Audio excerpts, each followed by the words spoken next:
Hi, I'm Christina McLean. Hi, I'm Lauren Huberman. Welcome to All Access. Today, we are excited to share with you a conversation that we had with Mayor Brandon Johnson about people with disabilities in honor of National Disability Employment Awareness Month. Yeah, I think this conversation was really great. What did you think, Lauren, of interviewing him? Well, I was quite nervous.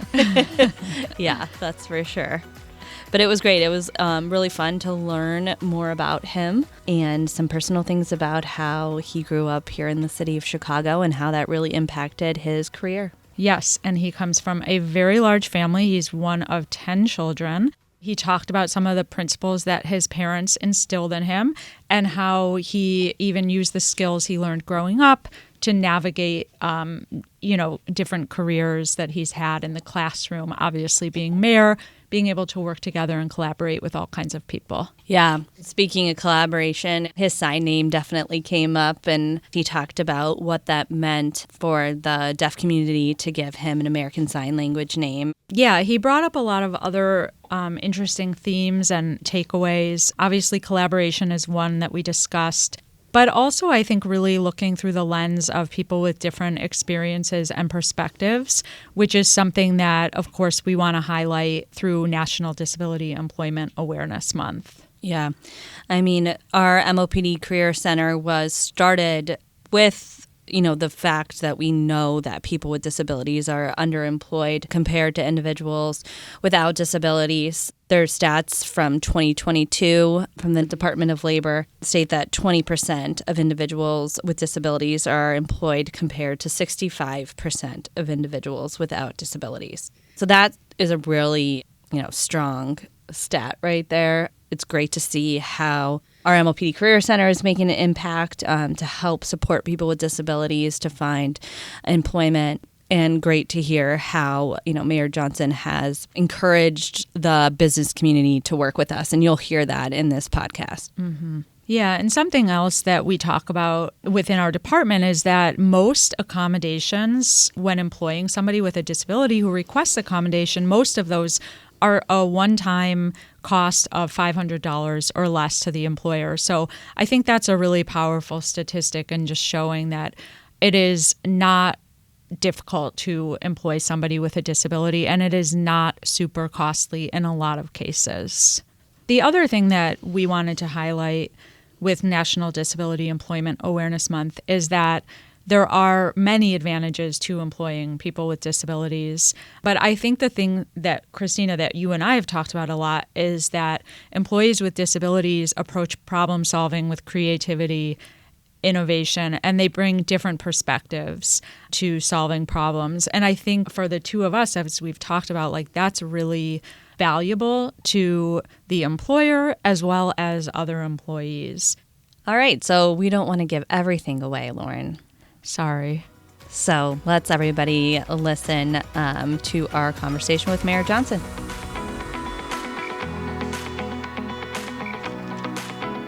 We do want to point out that if you do hear a chewing noise in the back of the podcast, it's just Jade, my service dog, very happily chewing on her bone during the conversation. Don't let it distract you. Welcome, Mayor Johnson, to All Access. Hey, well, thank you so much for having me. I'm really excited about this conversation and looking forward to the work that we're going to do together with the mayor's office supporting people with disabilities. Great. I also want to say that today we have with us Deputy Mayor of Education, Youth, and Human Services, Jen Johnson, and we have our MOPD Commissioner, Rachel Arfa. Yeah, they're two very remarkable leaders. I'm grateful to be working with Commissioner Arfa and Deputy Mayor Johnson. No relationship there, but these are two individuals that the people of Chicago definitely, you should have complete confidence in these two women. They're remarkable leaders and a testament to who we are as a city. Agreed. Okay, well, welcome again. Just to start off, we wanted to know if you could tell us what it was like for you growing up in the city. Well, what I can say is this, is that first of all, growing up in a large family, it was, 10 of us. My parents were also foster parents, and you really learn a lot about the value of working with people and sharing spaces and finding innovative ways to address complex issues and things as simple as being able to take a shower or just use the bathroom in general. But like many families, whether you've come up through the Great Migration, my family was a part of the second migration, or whether you are coming up seeking asylum in the city of Chicago, it's just a remarkable, place where diversity of thought exists, the value and the importance of having access to public accommodations like health, education, transportation. Becoming mayor of the city of Chicago, I lead through that lens of working collaboratively and working to figure out the complex dynamics that exist in the city of Chicago and using the expertise as well as looking through the lenses of individuals that have different experiences. And that's who we are as a city, and that's what I want to extend as mayor of Chicago, to really lean into that diversity. Mm-hmm. And how did your upbringing inform your career path? Well, I was, raised, by, two remarkable human beings. My parents were just an incredible duo. And my father, in particular, who was a public employee, he was a part of the AFSCME union, and he was also, really good with his hands. So he was a general contractor, had a real specialized trade, particularly in carpentry, and he was a pastor, right? So, I've learned how to treat people the way you want to be treated, right? To learn to love with your heart, mind, and soul. Those are the greatest commandments. But also to build alongside of people. And, the gift of service to others is really the hallmark of my upbringing. And, I try to live that out in every decision that I make and everything that I do, because it's what my family needed to survive and to thrive. And bringing that perspective into this role, it's natural. And I'm grateful to have had that experience of knowing what everyday working people, low-income families, individuals with disabilities, people who are without what they live through every single day, that is an experience that I can relate to. And leading in this capacity with that experience gives me motivation, quite frankly, to work even harder to ensure a better, stronger, safer Chicago can come into fruition. We know that you are an educator. How will your time as an educator impact students with disabilities? Yes, so thank you for that question. The number of students in the city of Chicago that really require accessible and inclusive curriculum, as well as facilities that meet the needs of individuals with disabilities, but also making sure that there's a real quality of care and systems of care being established in Chicago. And I feel good about our first 16 weeks in office of bringing Chicago Public Schools and Chicago Teachers Union together. And as a result of that, we have formed an advisory committee around special education.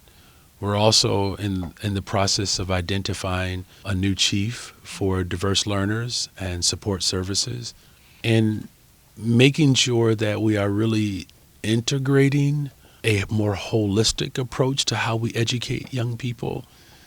The amount of support services that we need for students who are struggling with their mental health, struggling with other learning disabilities that, quite frankly, have not always been identified properly or supported properly, that having that classroom experience of the joy of differentiating your instruction, that's something that I take a lot of pride in, quite frankly, because it's the perspectives and experiences of individuals with disabilities that are often missed in how we deliver services. And those perspectives, I believe, will help us build an education system in a school district that all of us benefit from. Mm-hmm. Because whether a disability has been identified in a student or someone or not, it's really hard for someone who is going through adolescent development not to experience some form of impediment just because of the natural occurrences of youth development. And so having a system of care for individuals with disabilities in our special education program will ultimately benefit all of our students. Mm-hmm. Yeah, that's something that we talk a lot about at MOPD, especially as we talk to community-based organizations, other departments, employers. We always highlight the fact that accommodations really impact everybody for the better. So absolutely. Something that will benefit one student would definitely benefit a large number of students. And I'm glad you highlighted that, because as a society, our language has improved dramatically in how we identify people with disabilities, right?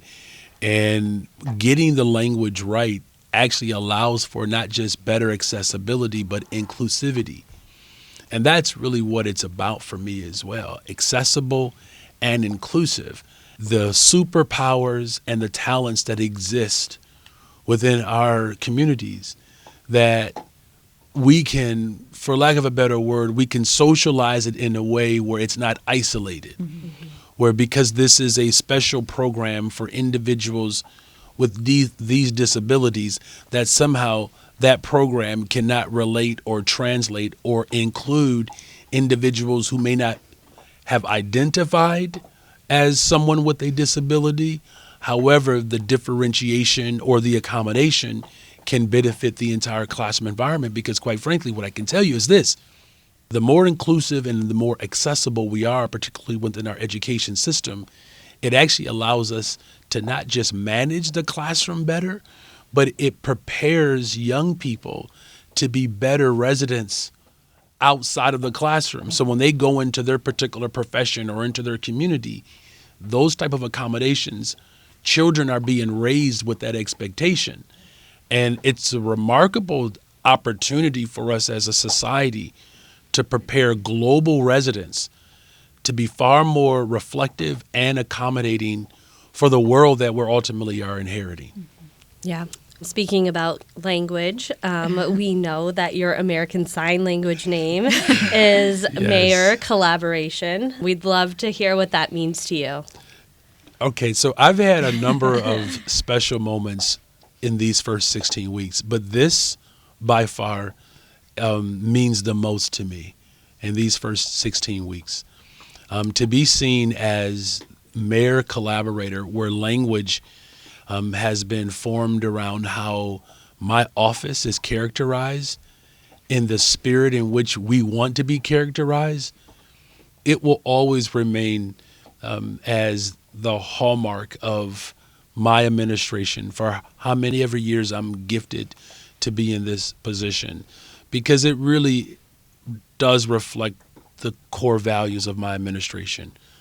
In order to build a better, stronger, safer Chicago, a more accessible, a more inclusive city, working together doesn't have to be a chore. Now, it doesn't mean that it will always be easy. I can tell you, I've learned how to negotiate a little bit just growing up in a household with so many different personalities and perspectives and self-interest. Now, I wasn't like that. I was always very accommodating. I was never a selfish person. I never whined or complained. Lord, forgive me. I know that's hard to believe. I mean, really? Yes, exactly. Because my father always says, as the middle child, by the way, my father said that I cried for the first 6 months of my life. And I said, that's what happens when you ignore babies. That I wasn't just crying on my own. And somebody probably didn't come and pick me up. And I know for sure because I was there. That's why I was crying. But the collaborative spirit that we are feeling and experiencing in the city of Chicago, for the American Sign Language to reflect that and how my mayoralship thus far has been described, it has given me a tremendous boost and a level of confidence that, quite frankly, it has given me the fuel that I need, particularly on days where I feel a little heavier, all right, to just know that there is an entire community that sees and hears and expresses what I call the soul of who we are. And that's a collaborative administration that's bringing people together. That's really great. Thank you for that. Would you be able to talk to us at all about any personal connections you have to the disability community? We talked about public education a little bit, and I'll start there. When I started teaching, this is over 15 years ago now, we were just starting to transition as a school district. There was this motto at the time where it literally was called the more inclusion model, where students would come into what was deemed as a regular track course, where versus students being pulled out, they're pulled into the discussion. To know that we had a more isolated approach for individuals with disabilities, it's remarkable that it took us so long to really understand the value of being connected, and the type of strain and frustration that some of my students endured because that particular model was in its infancy. It really pushed me at home during times of grading papers or coming up with assessments or coming up with, curriculum and ideas to think strategically about the different ways in which students learn. And then on a even more personal note, my brother Leon, I talk about him quite a bit. He's my hero, he's my oldest brother. If you come from a large family, the eldest is usually like mom or dad A, right? So if mom or dad weren't around, it was the oldest brother or sister that took charge. And, my older brother had, mental illness that was untreated, quite frankly. And in retrospect, we didn't have the language for it. We didn't, fully understand or grasp what his challenges were. And this is no disrespect to my upbringing, but we would spend time praying and trying our best to be supportive of Leon, but he didn't get the professional help and attention that he needed. And unfortunately, he died addicted and unhoused. And, it's those experiences that I've had as a brother, watching my older brother try to push through a dynamic that, quite frankly, without the right support and treatment, there was not a way out for him. There was not a pathway to recovery. Or maybe there's a better way to say it, that the pathway to recovery had exits, just because we didn't know where else to go. And whether it's the student in a classroom who is, quote unquote, acting out, or the sibling who is addicted and can't find stability, that as mayor of the city of Chicago, those are the experiences that I bring into this role, that collaborating to bring people together to address mental illness in particular, but also to address the diversity in which we learn, that I believe can save lives and place families on the pathway to healing. And that's the type of support that my administration is committed to delivering. Wow, thank you for sharing that. Thank you. You have referred to disability rights as disability justice. Can you share with us what disability justice means to you? If people haven't noticed, I am a competitive person. I am determined to bring people together so that Chicago can be the most accessible and inclusive city in the world. And when I refer to justice, it's about making sure that all of our institutions that I have jurisdiction over, that they reflect the fullness and the value and the talent that individuals with disabilities bring to our city. And so again, whether that's making sure that individuals with disabilities have accessible and safe and healthy modes of transportation. We've already talked about our education system, having leaders who are not just committed to justice, but individuals with those lived experiences in charge of the systems that we are ultimately working to transform. And I've purposed to make sure that every single sister agency and city department works and sees the world through the lenses of individuals with disabilities as we make decisions. But it also means, creating opportunities for our workforce to not just have the influence in policy, but to administer the justice.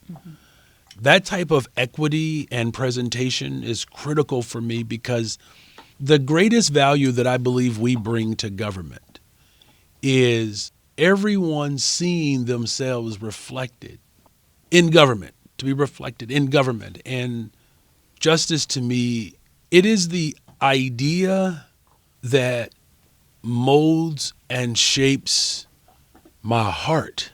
People deserve justice. And justice doesn't come by way of a policy paper alone. Justice is when people have been denied are no longer denied. That people who have been shut out are now not just inside, but opening up more lanes for other people. That whatever wrong has been committed against individuals with disabilities, or anyone else for that matter, that the hopes and aspirations of our ancestors, those who have come before us, who did not get to experience what we are experiencing today, that we do everything in our power to make sure that the system that we have inherited is not the system that we pass on. That's justice to me. Yeah, we had on disability rights activist Mike Irvin, and he took part in the protest to make CTA buses accessible. I think at least someone my age, in my 40s, like I can't imagine that the CTA, that buses didn't have ramps for people with disabilities or for people who are elderly or anything else. And so that's an example where it's like that transformed our system and that like opened up opportunities for people on such a vast scale. I think even just you talking about your brother, you know, and using that as an example, like that's another opportunity for, you know, people who struggle with mental health conditions to like vastly improve their opportunities and address their mental health in a positive way. That's absolutely right. And I don't want to get too far ahead. This conversation, by the way, is going quite well. At least I feel. You all are doing an amazing job. You know, when I think about how, as you just articulated, what was tolerated at a time in which it's not like no one brought it up. I mean, you know, I'm not going to accept that somehow that the failures of systems were confined to people just having either ignorance or just a poor understanding of what people with disabilities were dealing with. It was, you did not have, you know, a political infrastructure where people understood their responsibility in addressing that which was called out. And this is why I talk an awful lot about what we are passing along, because I don't want 100 years from now to look back on today much like we look at 100 years prior. I mean, let's just stay in this lane of describing mental illness as a disability. That's a relatively newer development, right? Because once upon a time, if someone had a mental health issue or crisis, the things that were done to people who were suffering from mental illness, I mean, it's unconscionable. It's like I don't even want to describe it, but I think everyone listening to this episode will know that, you know, we have these mental health facilities where essentially experimentation was taking place on people. So thank you for naming that. And that's something that we as leaders of today have to be cognizant of, that we are not perpetuating a broken system that 100 years from now, folks look back on us and say, what were y'all thinking? So speaking of that, we know that October is National Disability Employment Awareness Month. You have stated that the workforce of the city of Chicago is some of, you know, the greatest assets here at the city. So we just wanted to talk to you a little bit about what you're doing for employees with disabilities, or how we're working together to support employees with disabilities. Yeah, so thank you for this collaboration between the mayor's office, people with disabilities, Commissioner Arfa, as well as just this resource center is something that I believe can shift our way of doing work and business in the city of Chicago in a very dramatic way. And this partnership and collaboration is connecting businesses to the talent that exists in the city of Chicago, but also making sure that, we are advocating for individuals with disabilities to see themselves in government and other forms of leadership and workspaces that, quite frankly, they've been denied from for forever. And this, again, speaks to why it's so important to collaborate with experts. Because of that collaboration, we now have a structure, where we can push for individuals with disabilities to see themselves in these positions and create more possibilities for these positions to come online. And this partnership, I am really excited about. Why is it important for Chicago businesses to hire people with disabilities? All of our entities, that recognize the talent that individuals with disabilities bring to our government, and also see that talent being well positioned to help move businesses forward. There's no limit to it. There really isn't. And so the way in which people want to experience business in Chicago, they need to know that there's real intentionality around seeing people.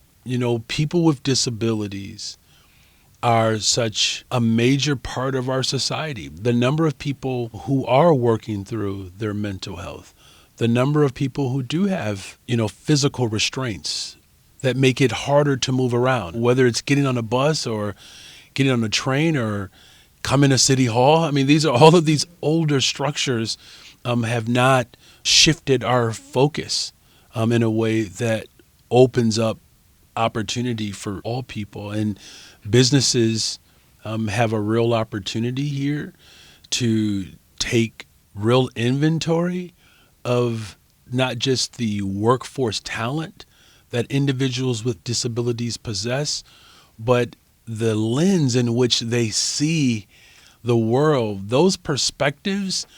And pardon me if this comes off wrong, but those perspectives are supernatural powers, because if you have not experienced the world through someone with a disability, you won't know what you need to be open to or available to, because that's just not your world. And just like in a classroom, how accommodations or adjustments that are made for students with disabilities, and how that opens up opportunities for individuals who may not have that particular diagnosis, but it doesn't mean that you cannot benefit from it. Mm-hmm. And that's the same opportunity and dynamic that exists within our business community. Open up your world to the super perspective, the power that comes with that expertise and perspective, to a world and to a clientele and to a customer base that, quite frankly, has been untapped. Mm-hmm. And so I see it as a real unique position and opportunity to advance our business climate in Chicago. Mm-hmm. Absolutely. Well, Mayor, we'd love to invite you to our Career Center to come visit us. Well, for sure. Look, I would love to hang out. I'll just make sure that I bring something for Jade. Jade, right? Jade, yeah, you got it. I'll bring something for Jade, and I'll try not to take it personally if she doesn't give me attention, right? I try not. But no, I would love to. I know we're working on making sure that our schedule is aligned. Mm-hmm. But thank you all again, really, for your work and your commitment to the city of Chicago. Well, thank you for your support. You. We also had an opportunity to ask Mayor Johnson some questions about lighter topics. Before you leave, will you tell us your favorite Chicago food? So this is tough. Whenever you have to deliver your favorite, I know there are a number of people who are going to be like, yes, that's my mayor. Yeah. And then there's a number of people who are going to be like, man, see, that's why I don't know how I feel about that Johnson now. So, I mean, can I name two? Okay. Oh, sure. Okay. Yeah. That's All right. Okay. All right. So I'm definitely all about Chicago-style pizza. Mm-hmm. All about it, right? Mm-hmm. It's, the deep dish. Can we get more cheese, please? More cheese, please, right? And because my diet has shifted a little bit, so as much as I like the Italian beef sandwich, there is an impossible version of it. Yeah, so there's a vegetarian or a vegan approach to Italian beef. So a meatless Italian beef sandwich, only in Chicago. Yeah. Yes. So I don't want to give, what do you call that? Like when you promote a particular business on the line. We'll look it up. But yeah, so the meatless Italian beef deep dish pizza. And at this point, I mean, I'm being a little selfish here. Just put the hot dog on there too. I knew it. And I will say this, look, I like Chicago style hot dogs. I do. But truthfully, you just get a nice hot dog with a bun. I'm just saying, there are sometimes if you can't find the relish, the onions, the mustard, the pickle, and the tomato, and the spice, and the hot peppers, sometimes just a plain hot dog, maybe a little mustard.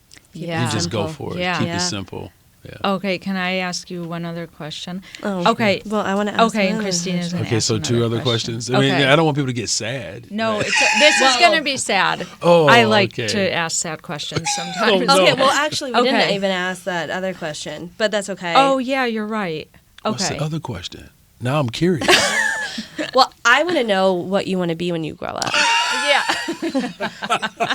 That isn't the question, but It's I so- want to know what you want to be when you grow up. That's so funny because my wife has been asking me that for 25 years. Because, look, when I first met my wife, I mean, I had this desire, this dream, really of becoming an educator. And at one point I figured in my career, that I would go into administration, teach at a college or a university, and maybe one day become a president of a college, right, over a university. But somehow, between being a sandwich artist, working at Arby's, folding towels at the YMCA, doing after-school programs, and so forth and so on, that it's just led me to just this incredible journey of service. And the job, though, that I've always ever wanted was to be in a position to educate young minds. And I do feel that I've been able to effectively, not feel, but I'm grateful that I've had the opportunity to fulfill that goal. And I know I have a few more years to still serve as mayor. When this ends and we have to prepare for the 58th mayor, that's going to be a while from now. But when we get to that point, it actually would still be cool to get back into education, maybe at a community college and teach a couple of courses, and or be a color commentator for a minor league baseball team. Ooh. Just like some random team Yeah. in some small town That's that, cool. 80 people come to. Totally. And there's me just breaking down baseball plays. Yeah. That'd be great. Well, we were talking about your wife and how she must have been like, wow, I married a teacher. Like, Yeah. and now her life has changed quite a bit. Your whole family in It such a has. powerful way. It has. And when she listens to this episode, we're still working through some things. Like, look, my wife is all in. She's the best support system that I've ever had, honestly. Sure. And, her love and care for me and our children is just unmatched. And it has been a journey for her, and I am so grateful that the city of Chicago, and people will get a chance to see her and experience her more, but I'm so glad that the city of Chicago has a first lady who is committed to environmental justice, someone who, recognizes and understands like the value of green spaces and the value of urban farms and community gardens and what that brings to our economy, but more importantly, or just as importantly, what it brings to our entire environment. And so as you asked a question earlier about justice, that, she's very much, focused on a number of things, but that's one dynamic in particular that she has really pushed me on, because our backyard was supposed to become a mini replica of Wrigley Field. And my wife is like, So there's rain barrels, and we're negotiating whether or not we're going to have chickens back there. Oh. And I am not winning that negotiation right now. Yeah. So. Okay, well, how do you sleep at night? Do you sleep at night? Like, what do you think about before you go to bed? I receive so much comfort from the people of Chicago that I've encountered over these first 16 weeks that will either say, what can I do to help? We're praying for you. We're rooting for you. so many people are doing amazing work around this city that doesn't get coverage. And the fact that, 24,000 young people had summer jobs this summer. Again, we brought together Chicago Public Schools, the Chicago Teachers Union. For the first time in the history of Chicago, we have a deputy mayor devoted to community safety. When our city endured, that flood, and particularly on the west side of Chicago, the full force of government was on display. The streets and sanitation, Department of Transportation, people going into their neighbors' basements to help clear them out, and recording and making the phone calls so that we can make the case for FEMA. Now FEMA's here providing support for these families to recover. So honestly, what allows me to sleep at night is to know that there are so many other people who want to build a better, stronger, safer Chicago as well, that at least for those 5.5, 6 hours while I'm sleeping, that there are people who are serving and protecting on the front lines as we sleep. That there are individuals that are prepared to wake up while some of us are still asleep because their shift starts because they are a train operator or a bus operator. And I think the other thing that helps me sleep is that I got some really good advice from a politician who has seen the stress of being mayor. And this individual said to me, Mr. Mayor, whenever you make a decision, be okay with it and go to bed. And I've been utilizing that. I have a really talented team around me as well. And when I wake up in the morning, I will say this, though. I ride my bike about 8 miles in the morning, and it's about a 42-minute bike ride if you just ride it. But lately, I've been riding it in about 34 minutes. So there's a little bit of pent-upness there that's there by the time I wake up. So I'm working through that. Chicago, be patient with me. And I still have a full head of hair, for whatever it's worth. Yeah. Before we wrapped up the conversation, we had the opportunity to get some advice from Mayor Johnson.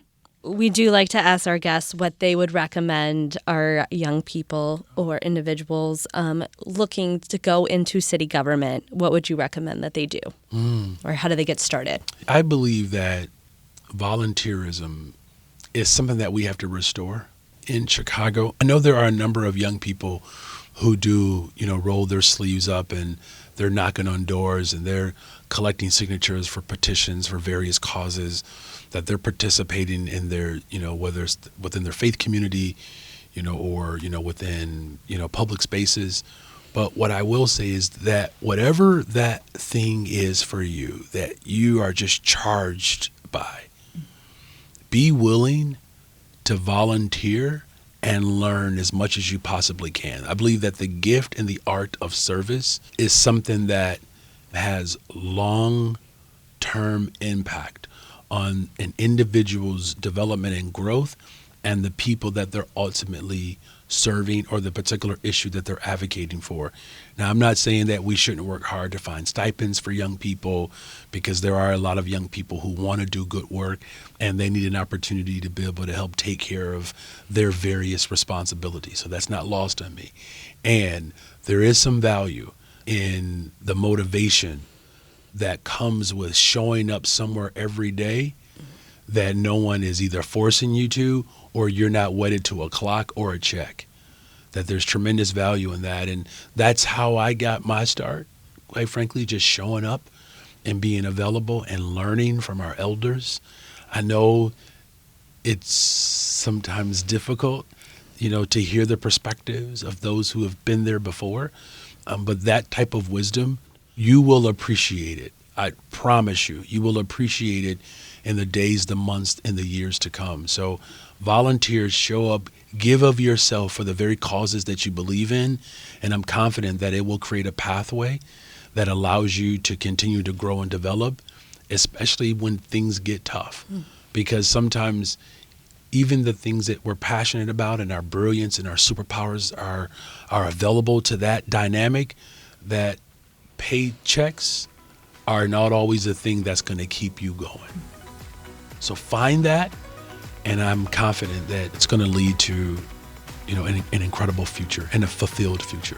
Yeah, thank you for being here. Thank you so much. Thank you. Before we go, don't forget to follow us on social media. I'm your co-host, Christina McLean, along with Guide Dog Jade. And I'm your co-host, Lauren Huberman. Special thanks to our executive producer, Commissioner Rachel Arfa. And to our editing and production team, John and Lalo, as well as our ASL interpreters. Thank you.